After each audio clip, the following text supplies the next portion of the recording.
Nakapili na kag imong butaran. Ako wa pa gyud. Namili pa ko diri sa akong butaran. Kanang pareha nako kagwapo ba. Lisod pong butar ta ng mga pangit eh. Kana pong gwapo. Para ni kabaguhan sa lugar ba. Para gihapon. Butaran na to pangit. Gwapo. Suggest na ko ang inyong butaran kanang gwapo. Ayaw butaran ng mga pangit. Nara, tagaan ta mog tips kung isa butaran.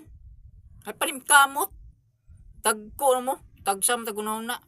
Basta akong butaran kanang gwapo. Karang parehan ako gwapo ba. Kapoy na butaran ng bati eh.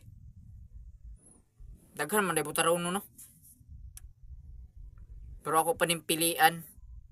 Karang gwapo parehan ako ba. Nya suko ka. Ay kasuko. Kung kasi yung butaran, butari.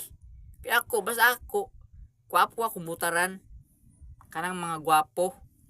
Para magtapok ang mga gwapo dis among lugar. Kasi yung lugar, kung mga pangit, diri na mo sa amo balhin.